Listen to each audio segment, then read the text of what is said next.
today what I wanted to go through were the 5 top mistakes I see people make in sort of small and medium business negotiations. And the reason I thought that would be helpful is do a lot of sort of negotiation coaching, a lot of look at this in for me, Elliot, a lot of that kind of stuff.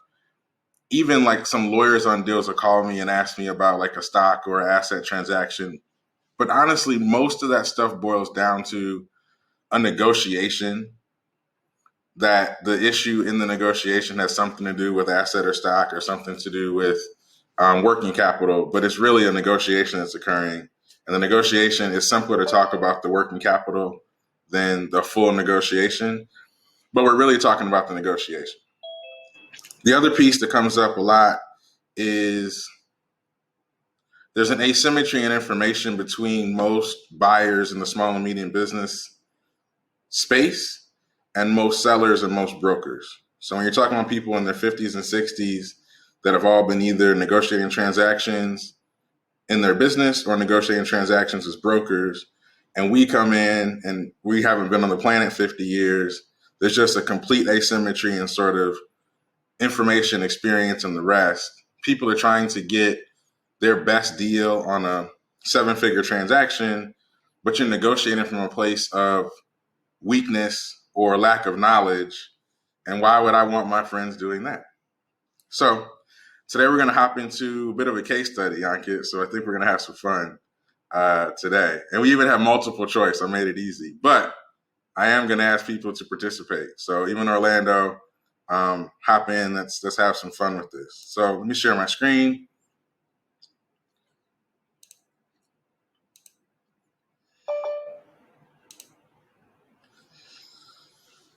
All right.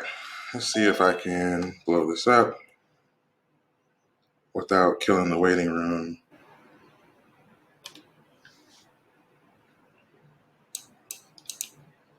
Give me a second, guys.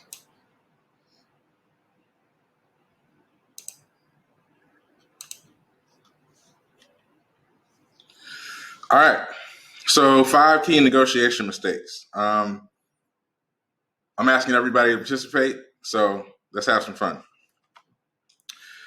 The 5 mistakes that I see the most are people sharing too much information, people misreading an auction, people giving evergreen offers that get shopped and put you in a very precarious negotiation situation at a mission critical point in a transaction.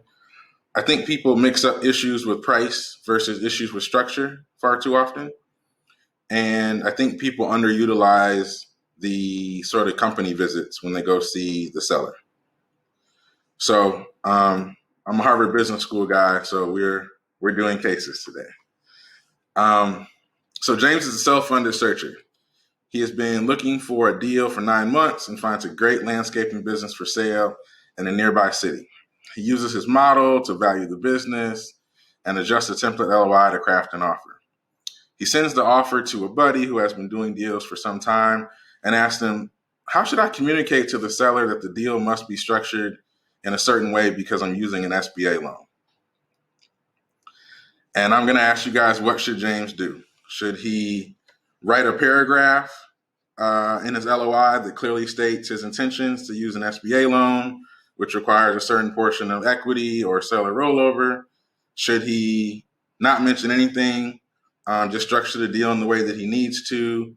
Should he, before he even writes the LOI, let the broker know he's using an SBA loan so the broker can tell the seller, or something totally different? So there is a chat in this fun thing we call Zoom. Pop in your question, or pop in your answer rather.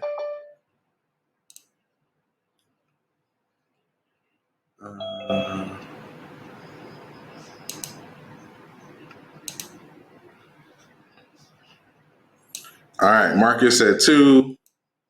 I got John 2. Ankit 2 or 4. Orlando, where are we, buddy? I'm here, Elliot. Sorry, I've got a lot of things going on in my background. Oh, no big deal. I'm actually thinking number 1 if that means something for the seller, but I'm not sure.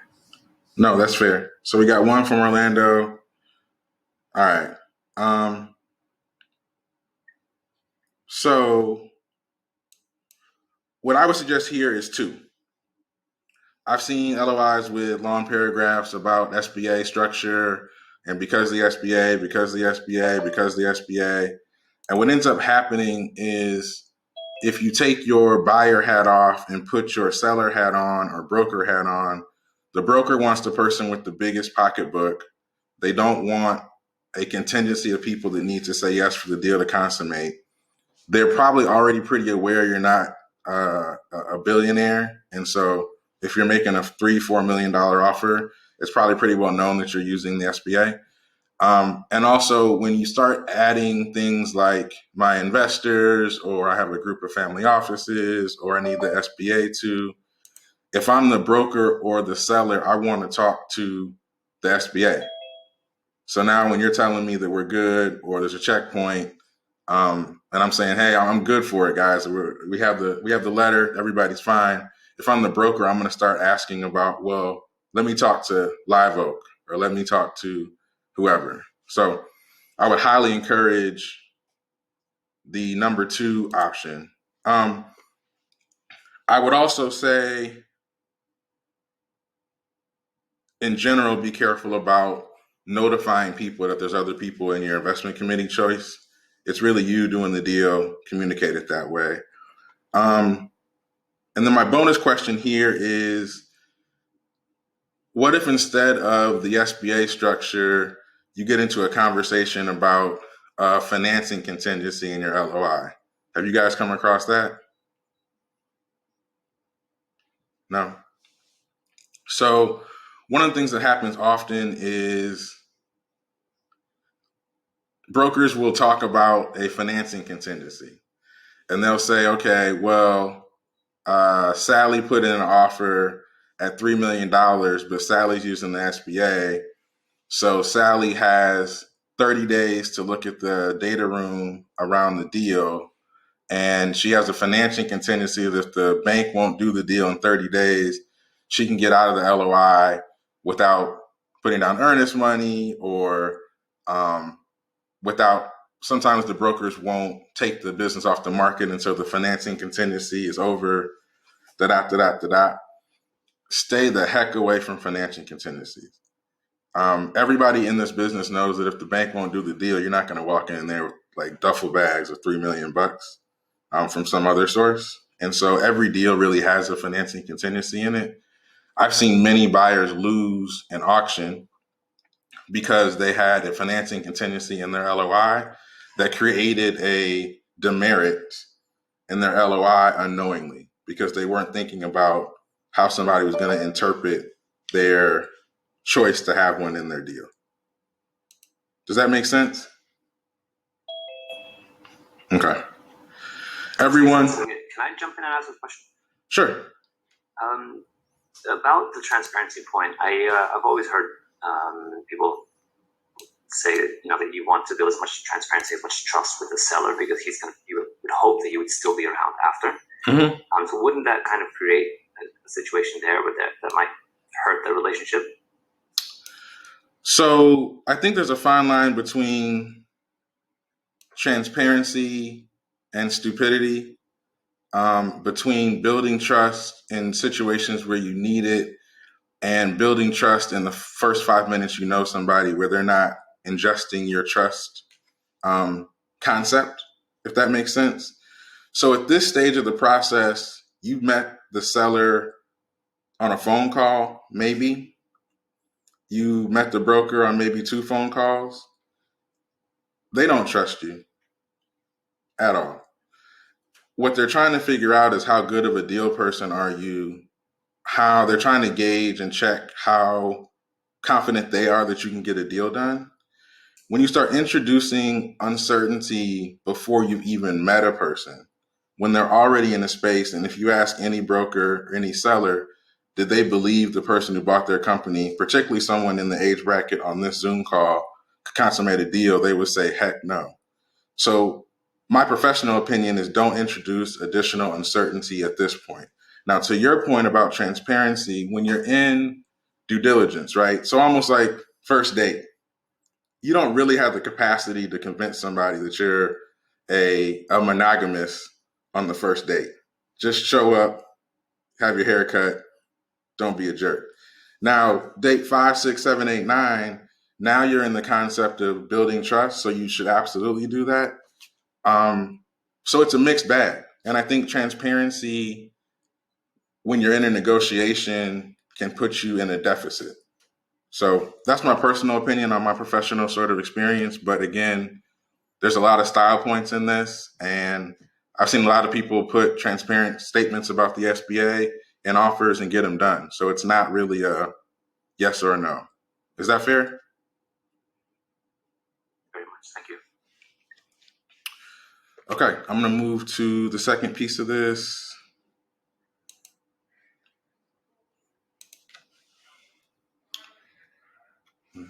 Page down.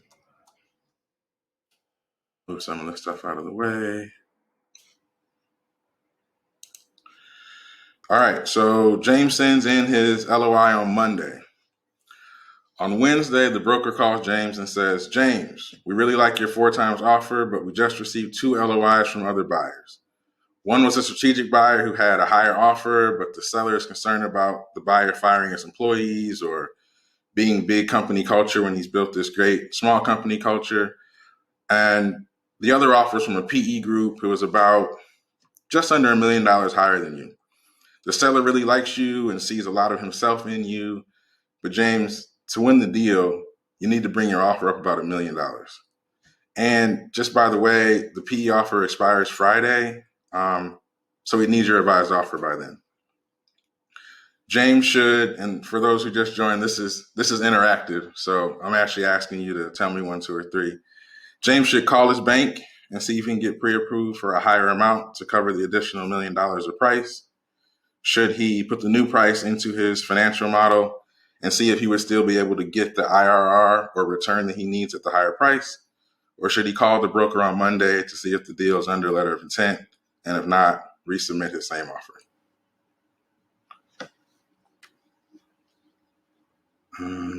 Pull up the chat again.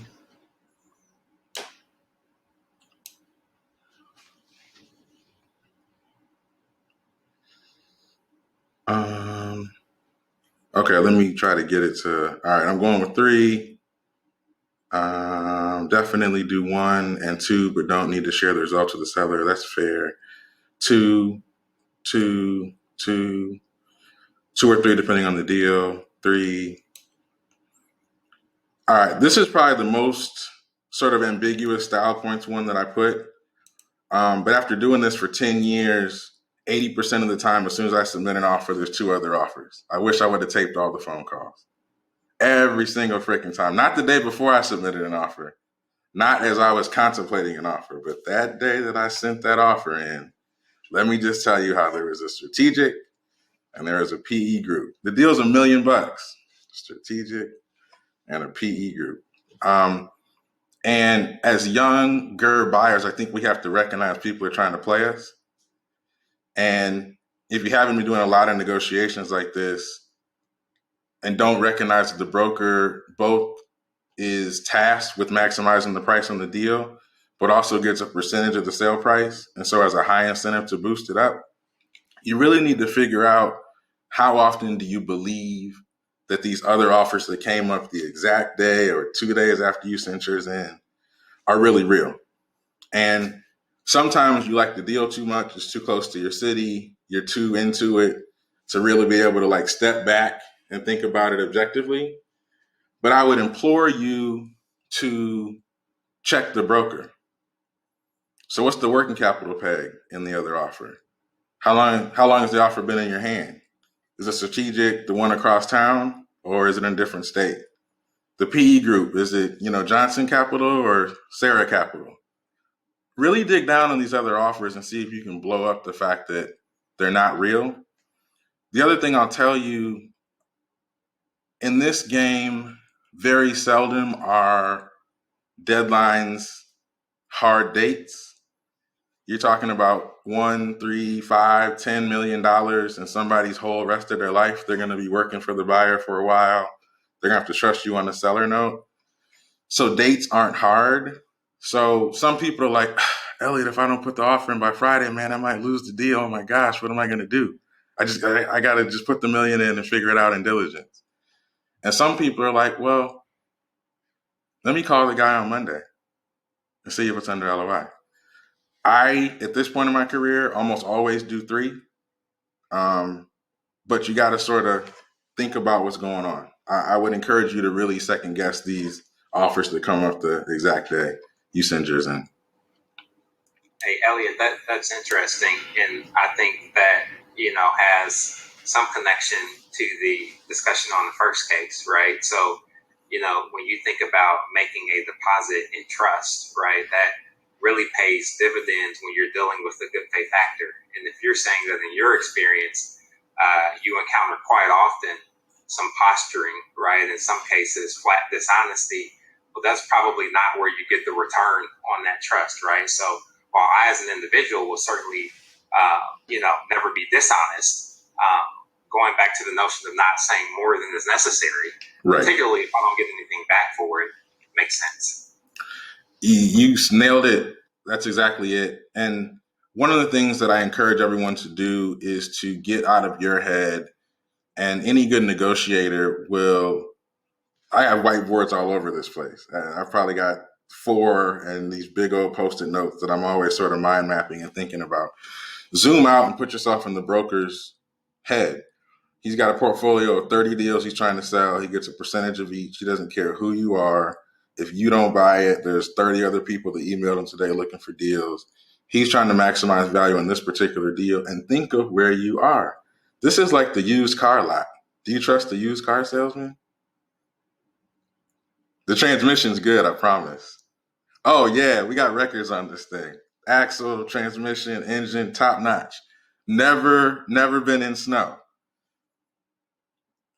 These are people who, in general, when people make money on transactions where they don't have recourse when they go bad, you have to understand they're pure incentives. And if you don't have any alignment with those incentives, these brokers have complete misalignment with your incentives at the time of LOI, you have to sort of know. It's like you're negotiating a higher salary at your job. Oh, well, we can't go above 125 because that's the top of the band. And we tried to do it last quarter and we just can't do it. That person has no incentive to tell you the truth. So proceed wisely. Let me go to the next one.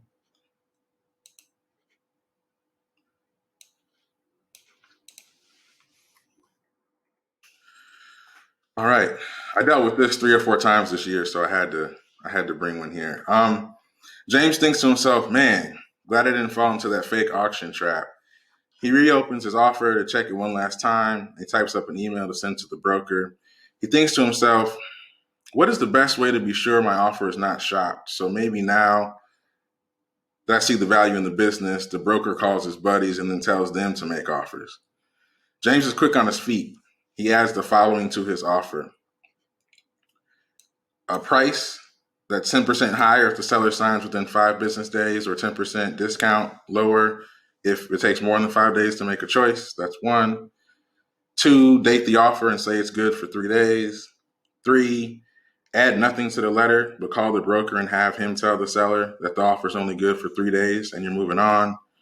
4, tell the broker you're executing a roll-up strategy and you already have 2 other companies under letter of intent and are a month into diligence. And for you to put this deal together with them, you really need to answer in 3 days. So to keep with the interactive theme, I'm looking for answers. 2 is a starting point. 2, 3. I've done 4. Me too. 2.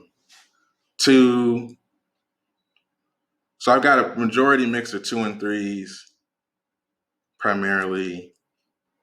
And by the way, thank you everyone for participating. It's a lot more fun with participation. It'd be really boring if I was doing this to an empty audience.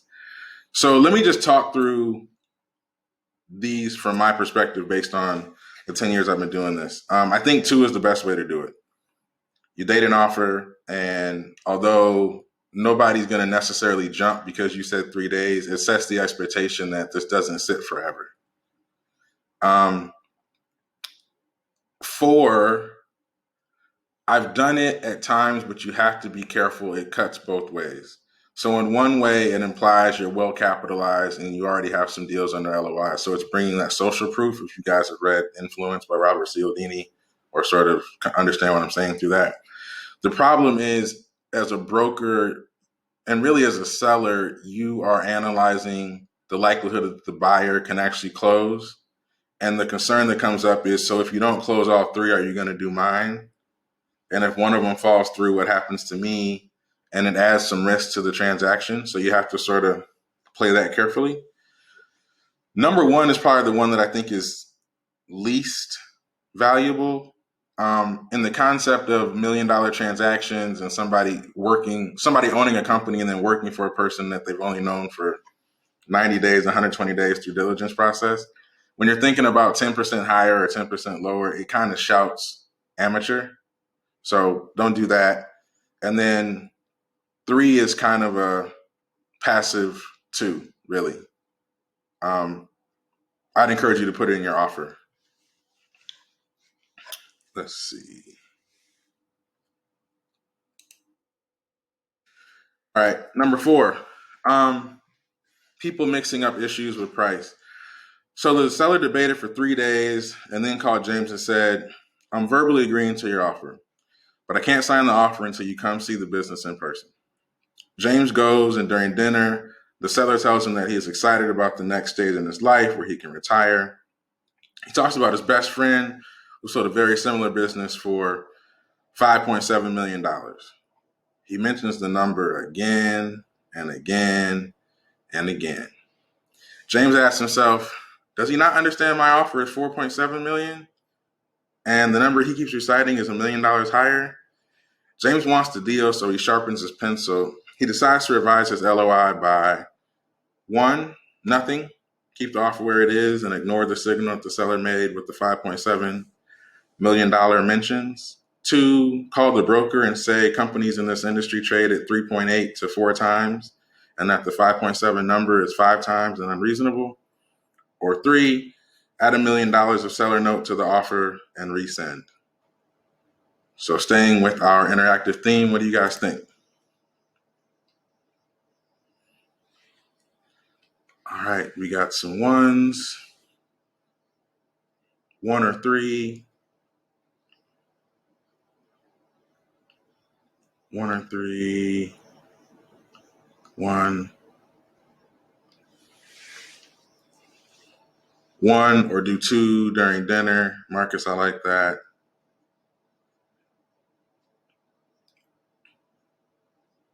3 if it's tied to revenue, that's fair.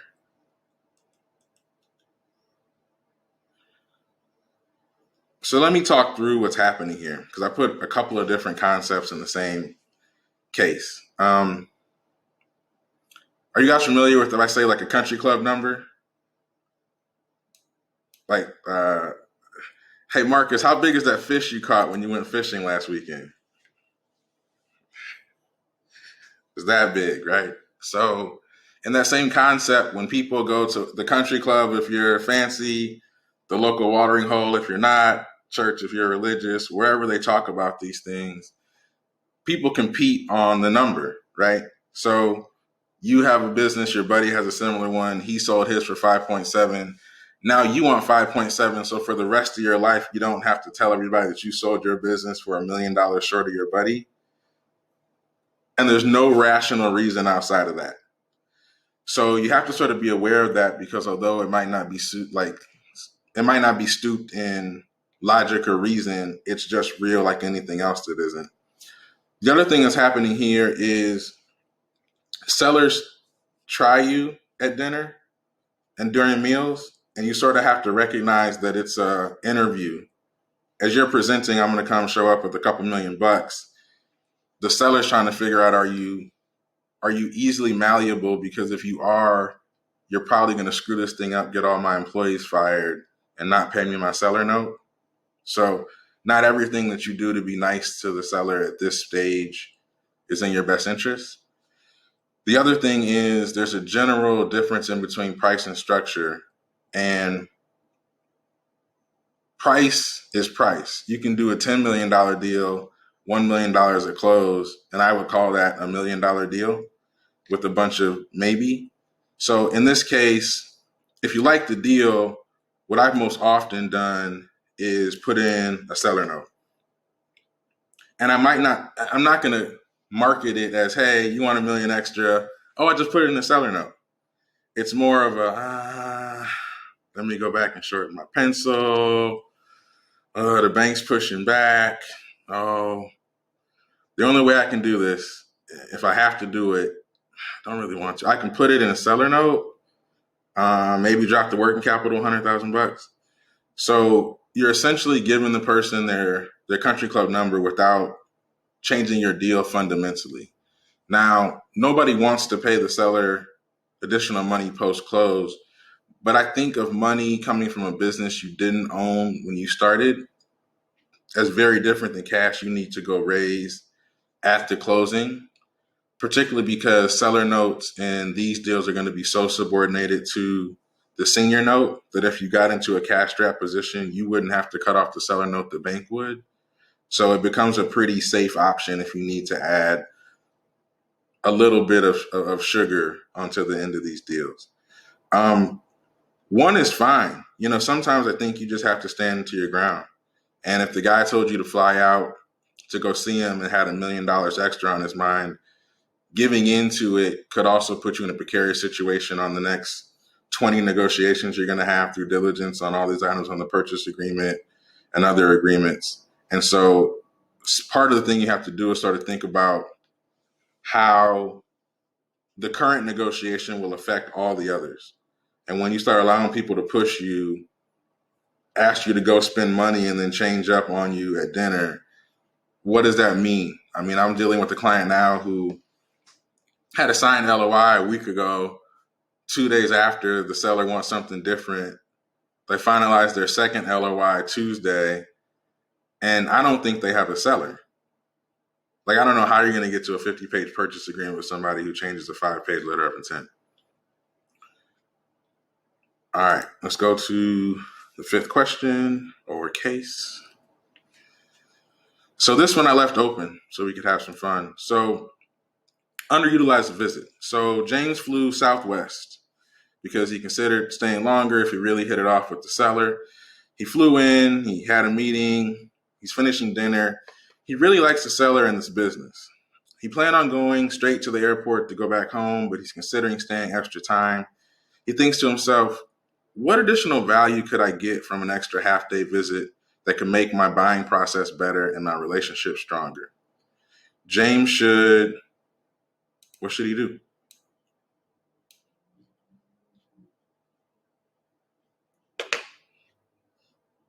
Trying to get my chat back.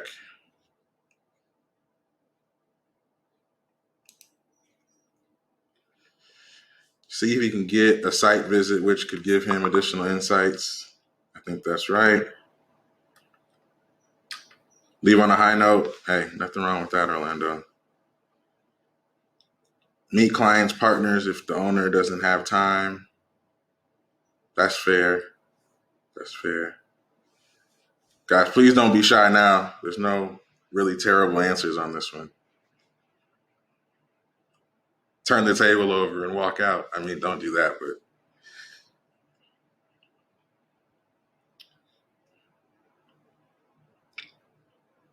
I like the idea of meeting with people who know the business.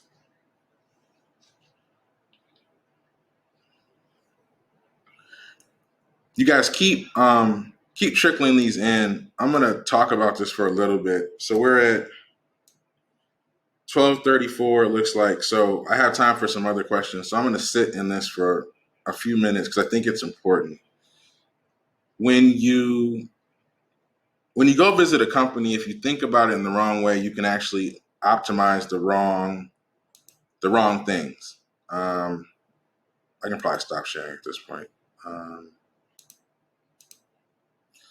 So if you're trying to figure out how to get from Atlanta to Memphis, to only stay for an afternoon, do dinner, and then get back to Atlanta so you can sleep in your own bed that night on a $5 million transaction that's 20 times bigger than anything you've ever done, that's going to tie up your life for the next 8 years, that's on the beginning end of 90 days of very painful due diligence for the seller, you're thinking about this all wrong.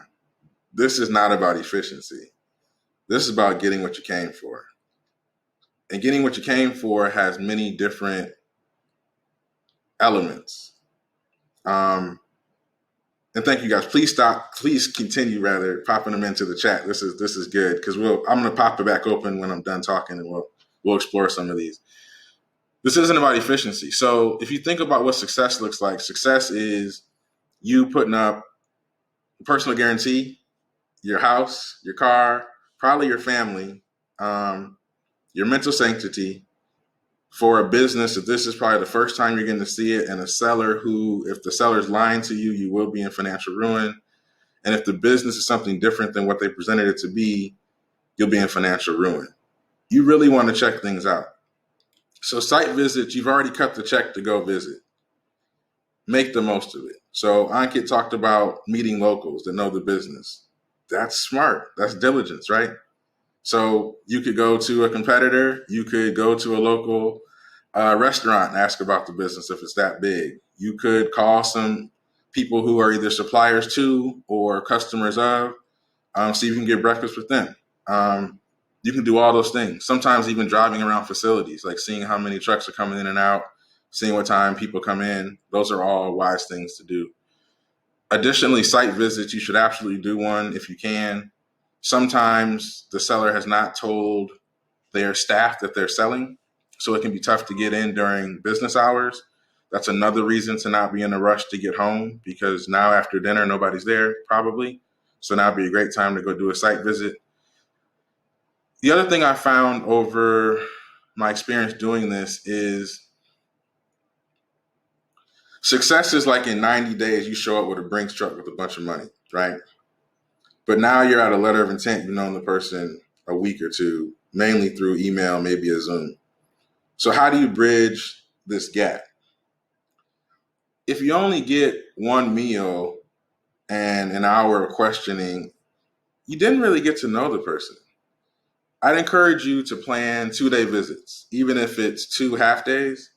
So I try to come in day one, do a site visit, do lunch. Lunch is uneasy. You don't know each other. It's awkward. Just get through it. Let them tell you about their business the afternoon in whatever terms that they want to. I'd encourage that. Go to dinner. During the day, be talking about, do you want to invite your significant other to dinner? I'd love to meet them if that's possible. There's a lot to be said about, that's the other person in the investment committee that you might have forgot about, their partner. So they have a no vote on you. So you probably want to get to know them. It also is going to set you off as being markedly different than most other people that don't recognize that. Stay the night, do breakfast in the morning. The seller is absolutely going to be talking to their significant other about how the day went. Somebody is showing up saying they're going to bring $5 million.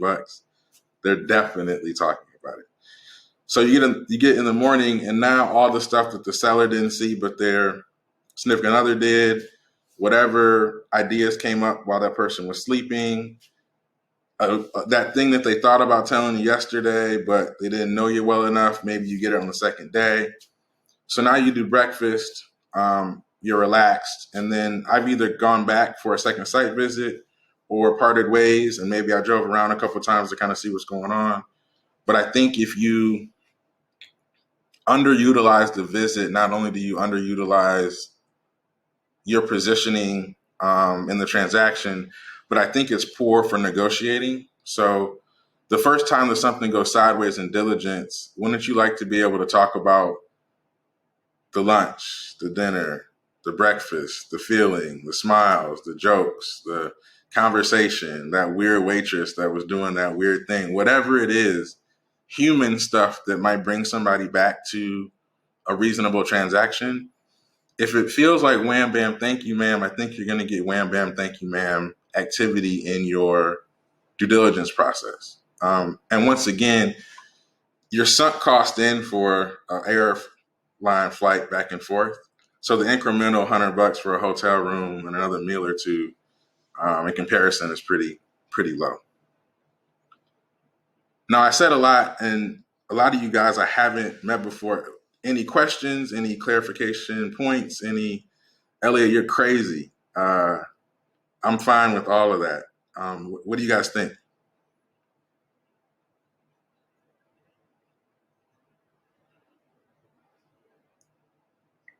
Yeah, just speaking from my point of view, it seems like I'm still pretty kind of new to this whole search fund process, and it seems like depending on the size of the business and the seller and their broker kind of relationship, it seems like it can be kind of tricky waters. Like it seems like a pretty big percentage of deals could be pretty tricky. I guess, do you kind of agree with that? Like there's not too many smooth sailing deals, I would say, in this world. Not unless you're talking to Ankit, and he bought a boat one time in his life, so that was probably smooth sailing. Jokes aside, it's a tough process, Mackenzie. I'm not going to sit here and tell you it's easy. I compare it to finding a wife or a husband, in that it's a process, right? And it's something that's mission critical that you do it right. You're way better off spending time trying and figuring out it's not the right person and backing out. There's going to be many attempts that go nowhere, and that's success because it's part of the process. And it's an extended discussion, negotiation between hopefully two reasonable parties that will consummate something, but quite possibly you figure out that person isn't reasonable and you avert disaster. I would also say this was a negotiation class. So I didn't talk about the time when the guy asked for $5 more on purchase price, or that the first LOI was accepted, or the guy's a 20-year friend of your father or uncle. Some of these things don't have a lot of complexity, right? Or the business that your family's been in for 2 generations that you know like the back of your hand. I'm helping a client now that his family's been in consumer goods for 3 generations.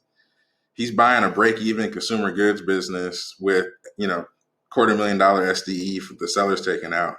And he's like, I don't even want a quality of earnings really. Just tell me the numbers sniff okay. And let's talk a lot about growth and profitability maximization, because he's got granddad, his dad's working the deal with him.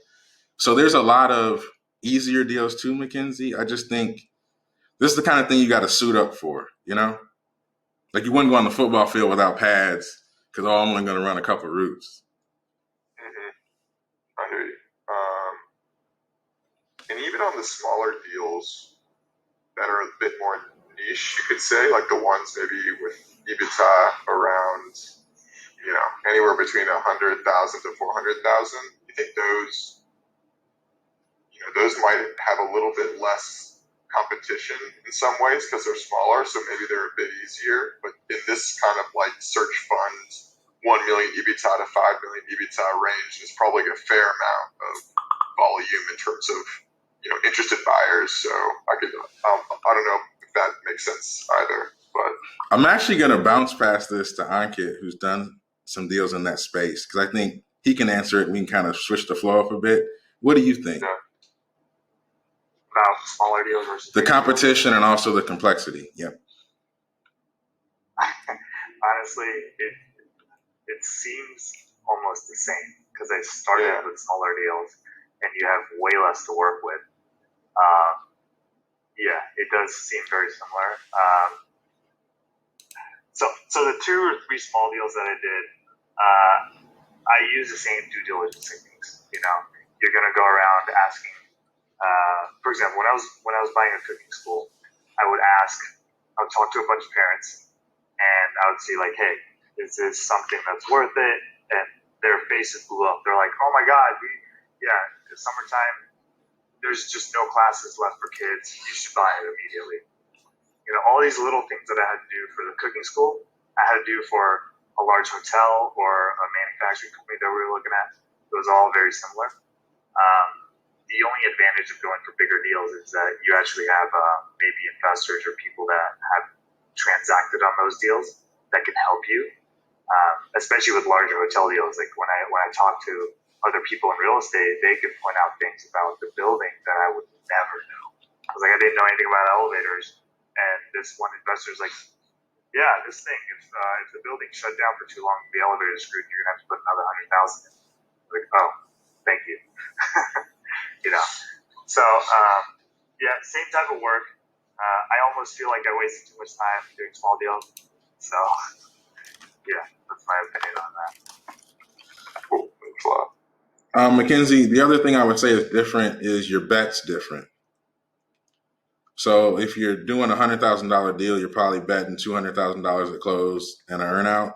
So like if you totally screw it up, that's not financial ruin. If you do a $3 million deal and it's an air ball, then you're betting more, but the upside's more. So I think it's just a different bet. The other thing is that I think you're betting on a different set of things. So what you heard I could say is I need to go talk to the mothers that put the kids in the school to see what they think about it. That's my diligence, right?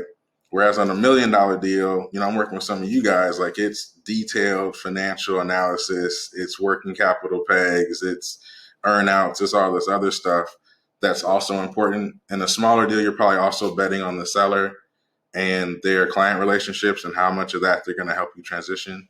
So I think people assume smaller is easier, and I don't think it holds true. I just think it's a smaller bet.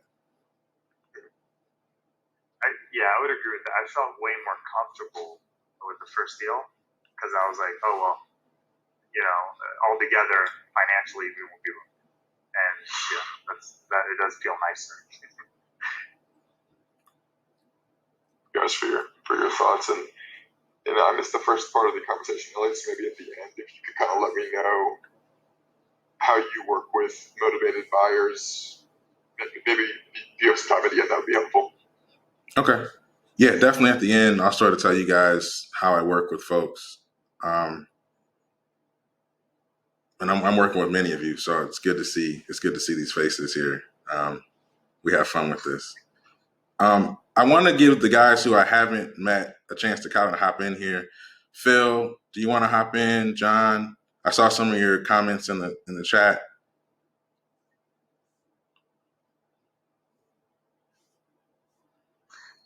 Morning. I think it's afternoon for some. I'm on the West Coast.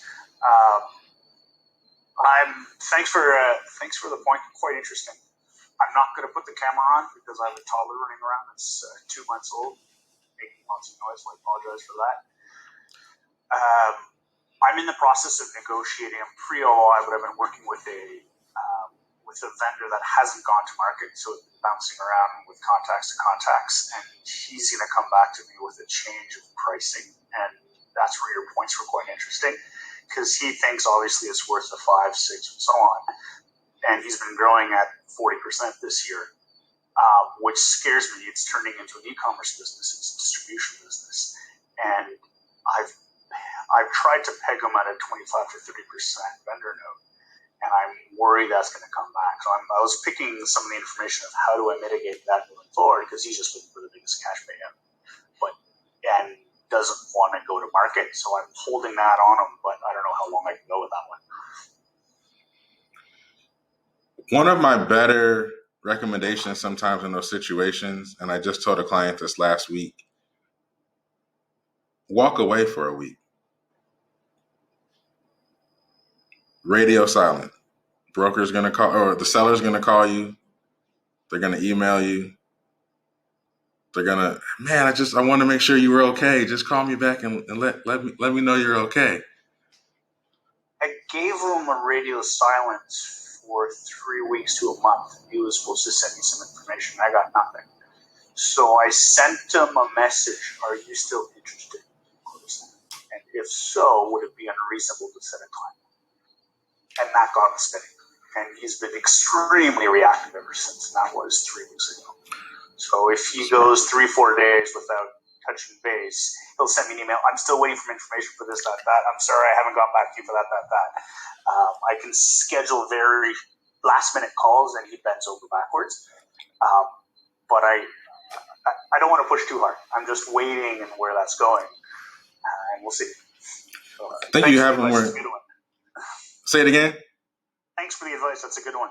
But it's just that. But I found that. Are you still interested? And that's a Chris Voss technique. Are you still interested? And is it unreasonable to expect the timeline? Worth incredibly. I knew I'd heard those words before. I have like 20 of his white papers on my computer. He's wicked. The other one I like is Deepak Malhotra. He was one of my professors at Harvard Business School, but don't hold it against him. He's a pretty cool dude, and his book Negotiation Genius is pretty solid. The other thing I've done, Phil, in transactions. So you've already used the radio silence, so it's still keeping pressure up. Your process may outlast the utility of it. I have like 4 or 5 different pictures of Brinks trucks on my computer. And when I feel that somebody is sort of belaboring something, taking too long, messing with me in a negotiation, I send them a Brinks truck and say something to the effect of, hey, my Brinks truck was headed to Los Angeles to buy your business. Let me know if I should divert it to Phoenix or San Antonio where I'm looking at other companies. Or some sort of iteration of, hey, my Brinks truck is heading your direction for the foreseeable future, but I need to consummate a transaction. I can't wait forever. And so at a certain point, I'm pointing my Brinks truck somewhere else. And that's been a great way to get people back.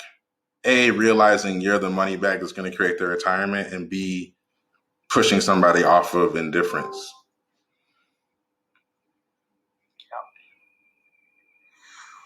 How, now that I have you, and I think probably a few other people might have this question, is how do you convince that vendor note that it's worth it? That's more of a negotiation of whether they like your deal or not than I think negotiating that the note is worth it. Does that make sense? Like, I think they either like your deal and think it's solid and think that the concept of you paying them when they're going to be at a place of lower leverage is a function of how well you've done the 2-day visit work, the be who you say you're going to be work. Somebody else mentioned transparency earlier. So LOI transparency, I don't value all that much. But as you continue to sort of interact with someone, I do think transparency and honorability do play. I've never seen somebody negotiate themselves out of a seller situation who didn't trust their seller note. I've seen somebody convince a seller to take a deal that was wild because they liked the person.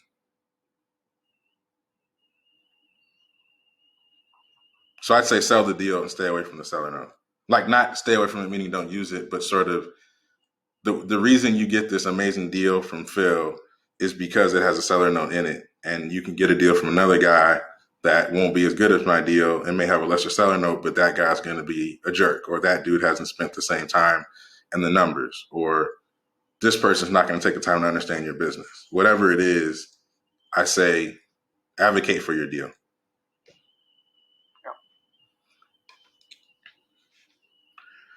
So I got a question.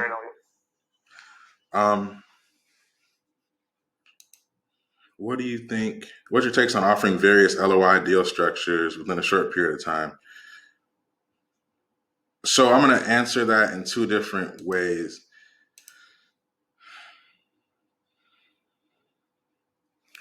I think you have to be a bit more patient in this game than I think most of us are like dispositioned to be. Particularly, I think in like the digital age where, well, he didn't answer my email. Should I text him? No.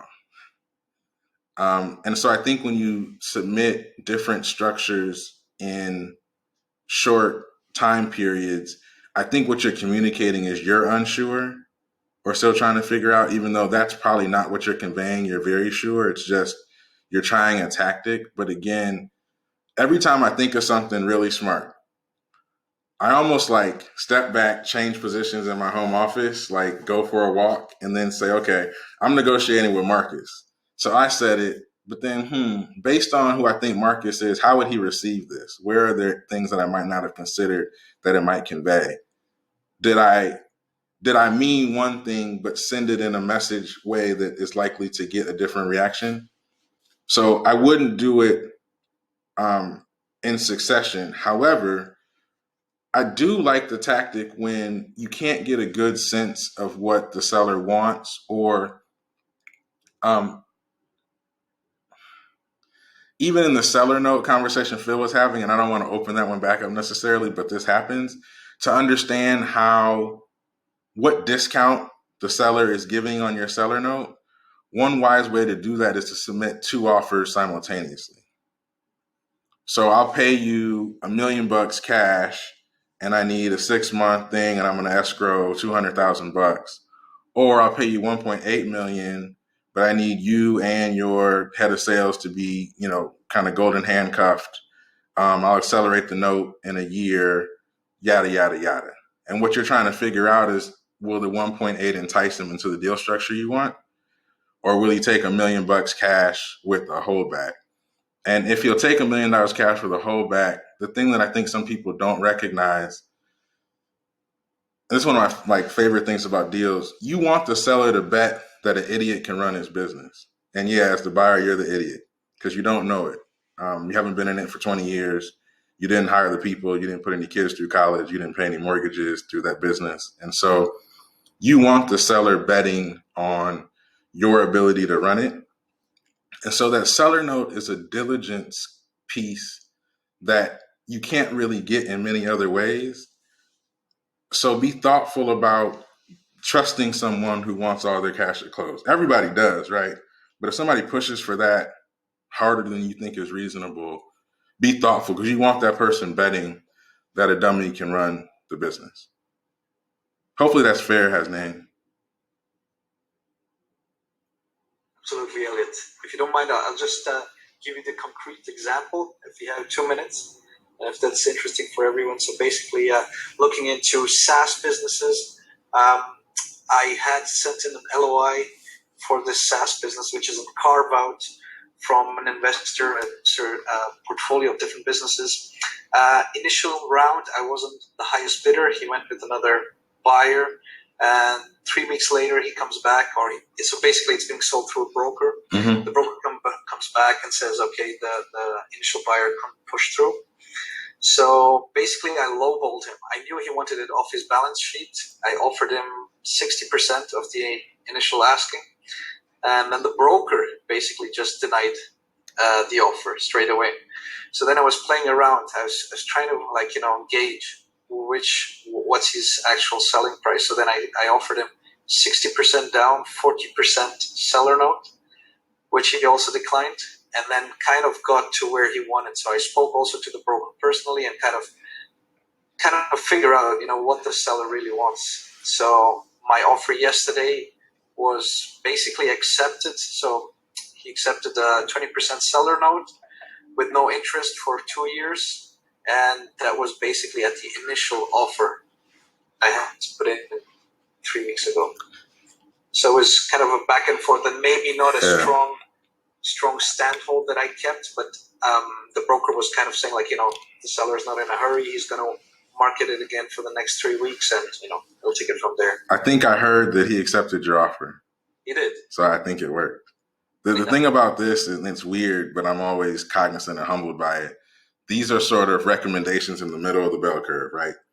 This is based on my professional experience. And I can't go into the nth level of detail in these short calls, but this is sort of down the fairway. If I had to bet on the best path, given limited data, here's where I go. If you're feeling that you got a hand and because the broker might be playing around too, I think you use your gut and leverage sort of your best skills to get the deal that you want across the finish table. And sometimes the persistence of just sticking around the hoop and not giving up is really what they're looking for. Do you really want this? So I'm going to wrap up our case study portion of this and go into a little bit about what I do since I think somebody requested that. So for most of my business, so Guardian Due Diligence is a sort of buy-side M&A advisory firm specifically for acquisition entrepreneurs, which I define as people who are spending their own money on diligence, spending their own money to buy businesses, and don't have like rich uncles or sort of funded searches or private equity funds to pay their diligence. So they're being very prudent with how they spend.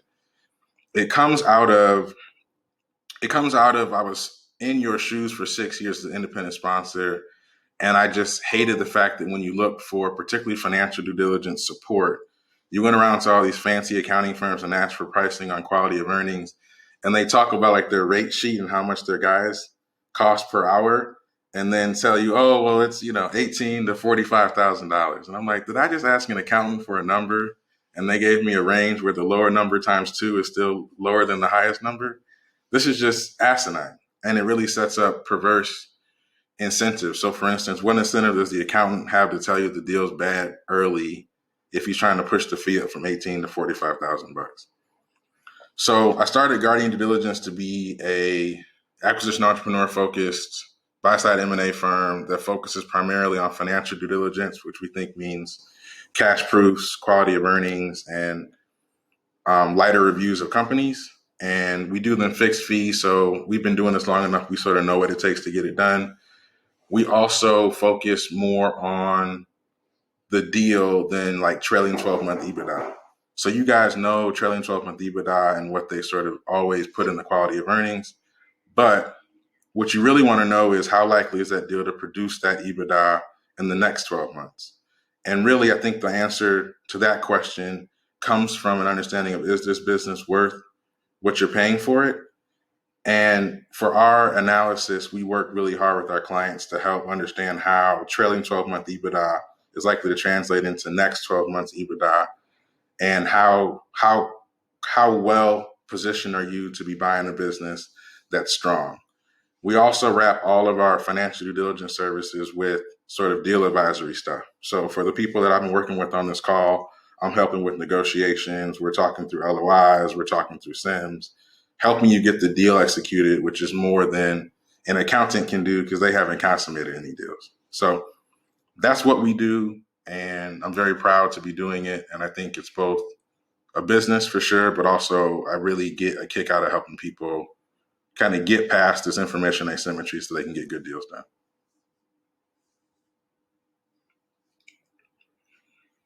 You got a fun job, Elliot. It's the one I created, man. So I'm glad I drove to where I wanted to hang out, right? That's also, I think, what's really cool about this job. So I'm not going to say any names, but there's somebody here who's reassessing where they want to be in their lives in a major way. And this is a solution to that problem, and helping people do that, meaning like pivot in their lives through acquisition in a way that's serious and significant financially, is super cool from a heart perspective. So I would hope that if you guys have diligence projects or are struggling through a negotiation or have friends who are, that you at least consider sending them my way. And let me see if I have any more questions in the chat. I'm about to pop off. It's my birthday weekend, so I get to go have some fun. Let me see if anybody. Okay, I got folks hopping off. Okay. Do you have any books that you'd recommend again? I know you mentioned one for negotiating, but I also wanted to start practicing with Bianca and Andrew. So the Chris Voss stuff that was mentioned earlier, his stuff is good. Yeah. But not just the books. I would go listen to his podcast. He was I'm going to mess up the segment of the government, but he was like a government negotiator, like hostage negotiator. Okay. Yeah. And so what's interesting there is you can't lose or give up, right? So there's an extra constraint on the negotiation. But he talks about things in such plain language without all the fluff, and I love it. I absolutely love it. And he's able to break down not just like the numbers part of negotiations, but like the emotional stuff. Like, how do you size somebody up? How do you mirror them to get them to actually go the way you want?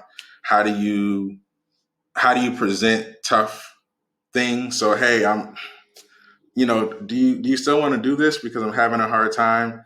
He has some really good talk tracks to get you through some sticky points in negotiations. And if you can listen to it on a podcast, and I haven't heard one of his podcasts that was bad, I'd highly recommend it. The other thing I recommend you guys do for negotiation is when you get to a point in that deal where the deal stinks, you know, you spent too much time on it, the EBITDA's down 10%, the broker lied to you for the 16th time, you're like, I'm not flying from Seattle to Oklahoma City, like, forget this.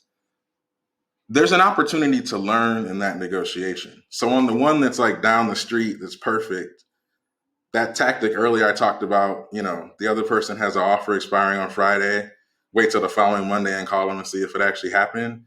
That's harder to do when it's like down the street. But if it's a stretch deal for you, practice with like real ammunition, you know? Try something a bit more aggressive than you normally feel comfortable doing. Use a talk track that you're trying to test out. Use an email call, you know, LinkedIn message, you know, sequence that you hadn't considered. I think out of all the stuff I've read and listened to, it was all amplified by like on the job training and trying things that were uncomfortable in negotiations. I'll tell you one thing I love doing. Sometimes you say something so aggressive it almost scares you, you know? Like, I'm not paying a dime above 2.3 million bucks. Take it or leave it. Put the phone on mute. Just put the phone on mute. You say what you want, you wince, you might need to grab some water, but those pauses in your statements have real power because people don't deal with them well. And so they will say something to fill the air, and that something typically is to your benefit. So if you're trying something a bit more aggressive than you used to, say it and just put the phone on mute. You know, give it 20 seconds, and then email me and tell me how it went. I'd love to hear. I'm going to put my email in here. I think you guys all have it, but just in case. I've really enjoyed your company. I hope you guys will come back. We do this every Friday at 12 Eastern. And that's it. I'm going to head out to my birthday weekend, and I will see you guys next week. Take care. Happy birthday. Thank you. Thanks, Elliot. Yes, very welcome.